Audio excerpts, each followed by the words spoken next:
உஸ்தாதியன் அகாடமியின் அன்பு வணக்கங்கள். நாம் இந்த காணொலியில் யாரை பற்றி பார்க்க போகிறோம் அப்படின்னா, மரபு கவிஞர்களான உடுமலை நாராயண கவி அவர்களை பற்றி பார்க்க போகிறோம். அவருடைய இயற்பெயர் என்ன அப்படின்னா நாராயணசாமி என்பது அவருடைய இயற்பெயர்.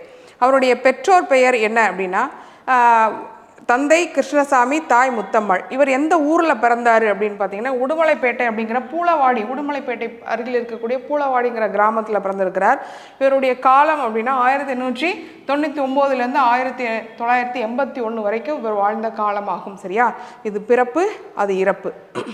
முன்னாள் தமிழ் திரைப்பட பாடல் ஆசிரியரும் நாடக எழுத்தாளரும் ஆவார். இவர் தன்னை கவிஞர் என்று அவர் நிறைய வேலைகள் செய்திருக்கிறார். சரியா? என்னென்ன சின்ன சின்ன வேலைகள் கிடைக்குமோ அவன் அன்றாடம் நம்முடைய வாழ்க்கைக்கு தேவைப்படக்கூடிய பணத்தை சம்பாதிக்கணும் இல்லையா, வாழணும் இல்லையா, அதற்காக நிறைய வேலைகள் செய்திருக்கார். இவர் அதாவது ஓலம் உடைஞ்சிருக்கிறாரு, அப்புறம் தேங்காய் விற்றுருக்கிறார், அப்புறம் கொத்தனாரா வேலை பார்த்துருக்காரு. இந்த மாதிரி சின்ன சின்ன வேலைகள்லாம் செய்திருக்கிறார். ஆனால் இவருக்கும் எழுத வரும், பாட வரும் அப்படிங்கிறது ஒரு காலகட்டத்திற்கு அப்புறம் தான் அவருக்கு தெரிஞ்சிருக்கு. அதுக்கப்புறம் தான் இவருடைய முத்திரையான தனக்கென ஒரு ஐடென்டிட்டின்னு சொல்லுவோம் இல்லையா, அதை அவர் கண்டுபிடிச்சிருக்காரு. என்ன அப்படின்னா தனக்கு எழுத வரும், தன்னாலையும் எழுத முடியும் அப்படின்னு கவிஞராக மாறுகின்றார். சரியா?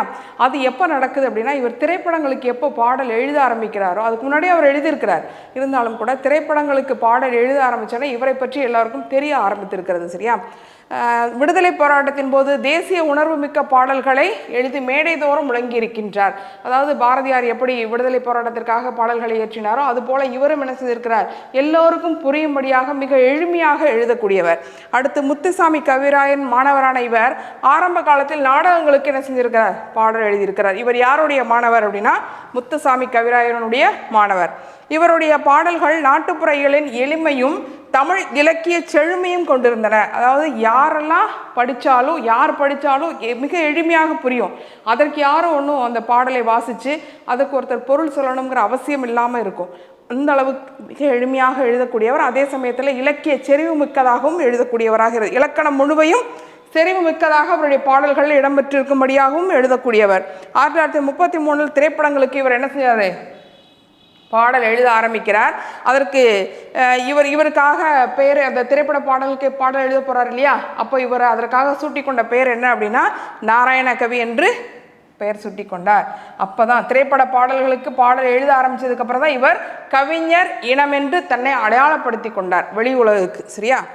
ஆரம்ப காலத்தில் ஆன்மீக பாடல்களை எழுதிய நாராயண கவி மகாகவி பாரதியாருடைய நட்புக்கு பின்னாடி தான் இவர் நினைச்சார் பாமர மக்களுக்காகவும் எழுத ஆரம்பித்தார்.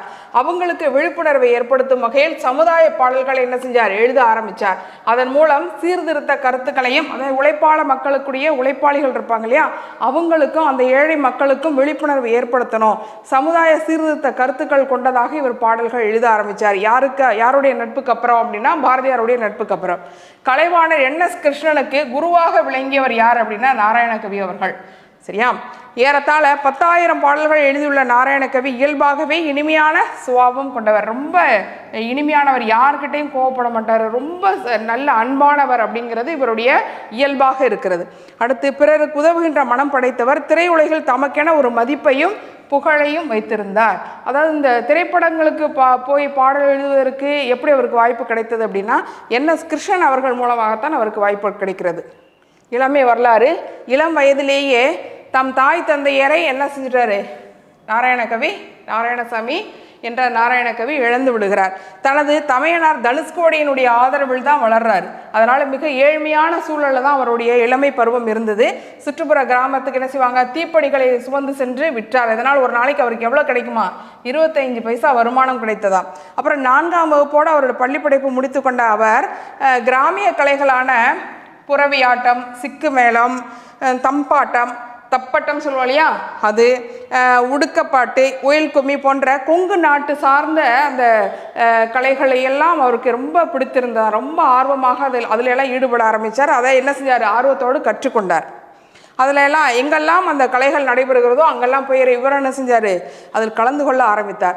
மதுரையில் விடுதலை போரில் இவருடைய ஈடுபாடு எப்படி இருந்தது அப்படிங்கிறத சொல்கிறாங்க. அடுத்து மதுரையில் நாராயணசாமி பல நாட்களுக்கு பல நாடகங்களுக்கும் உரையாடல்களும் பாடல்களும் எழுதியிருக்கார். பல நாடகங்களுக்கு என்ன செய்யார், ஏற்கனவே நம்ம பார்த்தா ஒரு நாடகங்களுக்கு என்ன செய்கிறார், வசனங்கள் எழுதுவார், பாடல்கள் எழுதுவார் இல்லையா. அப்படி எழுதும் பொழுது அதே சமயத்தில் தேசத்தில் சுதந்திர வேள்வித்தி கொழுந்து விட்டு எரிய தொடங்கியது. அப்போது தன் பங்காக ஏராளமான தேசிய உணர்வு பாடல்களை எழுதி அன்றைய மேடையில் என்ன செஞ்சார், முழங்க வைத்தார். அதாவது விடுதலை போராட்டத்தில் இவருடைய பங்கு எப்படி இருந்தது அப்படின்னா, தன்னுடைய எழுத்துக்கள் மூலமாக அந்த வேள்வித்தீயை மூட்டினார் அப்படின்னு சொல்லலாம். திராவிட இயக்கத்தினுடைய தொடர்பு இவருக்கு எப்படி ஏற்பட்டது அப்படின்னா, நான் ஏற்கனவே சொன்ன மாதிரி இவர் மதுரையில் வாழ்ந்த போது அவர் என்எஸ் கிருஷ்ணனுடைய நாடகங்களுக்கு தானே எழுதினார். அவர் மூலமாகத்தான் அவங்களுக்கு என்ன அந்த திராவிட இயக்கத்தோடு என்எஸ் கிருஷ்ணன் மூலமாக அவருக்கு வாய்ப்பு ஏற்பட்டது, தொடர்பு ஏற்பட்டது. யாருக்கிட்டெல்லாம் அவருக்கு தொடர்பு ஏற்பட்டதுன்னா, கலைவாணர் தொடர்பால் பெரியார், அண்ணா, கலைஞர், பாவேந்தர் முதலிய திராவிட இயக்க தலைவர்களுடைய நட்பு ஏற்படுகிறது. அதனால திராவிட இயக்க பாடும் பகுத்தறிவும் பார்வையும் உடுமலை நாராயணகவிக்கு கிடைத்தன. இதனால இந்த நட்பின் காரணமாக, மேற்கண்ட இவர்களுடைய நட்பின் காரணமாக திராவிட இயக்கங்களில் இருக்கக்கூடிய அவங்களுடைய கொள்கை என்ன, அவங்களுடைய நோக்கம் என்ன, இந்த அவங்களுடைய பகுத்தறிவு என்ன அப்படிங்கிறதெல்லாம் இவர் தெரிய ஆரம்பித்தார். சரியா, அவருக்கு அப்போதான் தெரியவே ஆரம்பிக்குது அதை பற்றி. அடுத்து திரையுலக பயணம். இயக்குனர் ஏ நாராயணன் அப்படிங்கிறவர் உடுமலை நாராயணகவி என்ன செய்கிறாரு, கிராமஃபோன் அப்படிங்கிற கம்பெனிக்கு பாட்டு எழுதி தர வர சொல்லி முதல் தடவையாக அவருக்கு சென்னைக்கு அழைப்பு வருகிறது. அப்படி திரைப்பட பாடல் எழுதுவதற்கு முதலாக அழைப்பு விடுத்தவர் யார் அப்படின்னா நாராயணன், ஏ நாராயணன் அவர்கள் நாராயணகவியை கிராமஃபோன்கிற கம்பெனிக்கு பாட்டு எழுதி தர சொல்லி சென்னைக்கு கூப்பிடுறாரு. சரியா, அதன் மூலம் திரைப்பட பாடல் உலகில் உடுமலை நாராயணகவி தன் முதல் அடியெடுத்து வைத்தார். அதன் மூலமாக இவருடைய அழைப்பின் காரணமாக திரைப்பட பயணத்தில் முதல் அடியை எடுத்து வைக்கிறார். அடுத்து உடுமலை நாராயணகவி முதலாக கவிதையை எழுதிய திரைப்படம் எது அப்படின்னா சந்திரமோகன் அல்லது சமூக தொண்டு.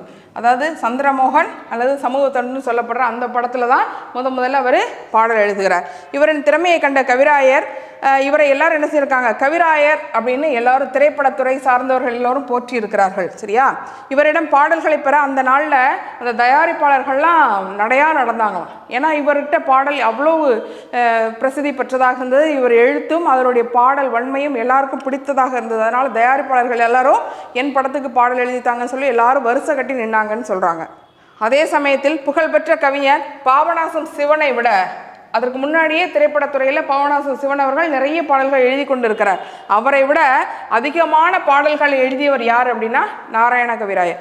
பட்டுக்கோட்டை கல்யாண சுந்தரம், கவிஞர் கண்ணதாசன் போன்றோர் இவருக்கு பின்னர் வந்தவர்கள். இந்த உடுமலை நாராயணகவிக்கு அப்புறம் வந்தவங்க தான் யார், பட்டுக்கோட்டை கல்யாண சுந்தரம், கண்ணதாசன் அவர்கள்லாம் திரைப்படங்களுக்கு பாடல் எழுதுவதற்கு வந்த கவிஞர்கள். சரியா, அடுத்து அன்றைக்கு இவரால் எழுதப்பட்ட பாடல்கள் கருத்து கருவூலமாக இருந்தது. அதாவது இந்த பாடல்கள் சும்மா ஏதோ ஒரு பாடல் அப்படின்னு இல்லாமல் அந்த திரைப்படத்துக்கு இணைந்ததாக இயந்ததாக, அதே சமயத்தில் அந்த பாடலை கேட்பவர்களுக்கும் கருத்து, ஏதாவது ஒரு கருத்து, சமூக கருத்து சொல்லக்கூடியதாக இருந்தது அந்த பாடல்கள்.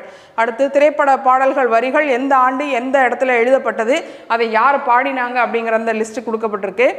இந்த காக்கான்னு சொல்கிற இந்த பாடல் பாடியவர் யார் அப்படின்னா என்எஸ் கிருஷ்ணன் அவர்கள். பழைய படங்களில் பார்த்தீங்கன்னா உங்களுக்கு தெரியும், நல்ல தம்பிங்கிற படத்தில் 1949 எழுதிய பாடல் இவர் இயற்றியது தான். அடுத்து நல்ல நிலம் பார்த்து நாளும் விதை விதைக்கணும் அப்படிங்கிற அந்த விவசாய படத்தில் இருக்கக்கூடிய இந்த பாடலை எழுதியவர். நமக்கு சான்றாக சில பாடல்கள் இங்கே கொடுக்கப்பட்டிருக்கு.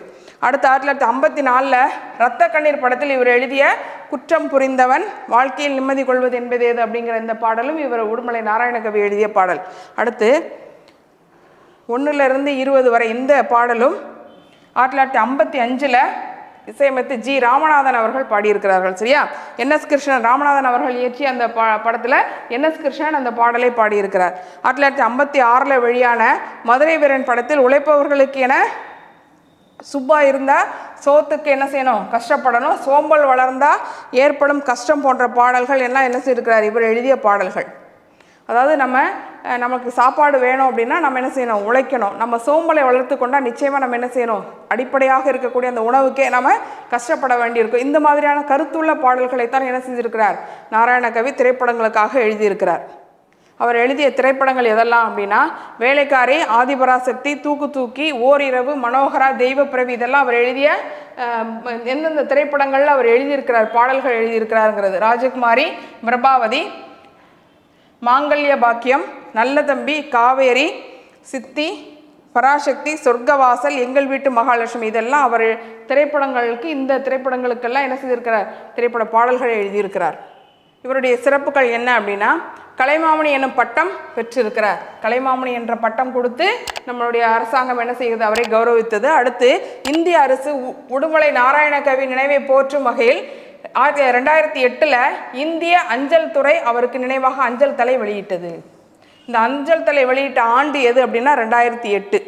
அடுத்து தமிழ்நாடு அரசு என்னெல்லாம் செய்தது அப்படின்னா தமிழ்நாடு அரசு இவர் வாழ்ந்த கோயம்புத்தூர் மாவட்டம், அதாவது தற்போது திருப்பூர்னு சொல்கிற திருப்பூர் மாவட்டம், அந்த உடுமலைப்பேட்டையில் இருக்கக்கூடிய உடுமலை நாராயணகவி நினைவை போற்றும் வகையில் மணிமண்டபம் அமைத்தது.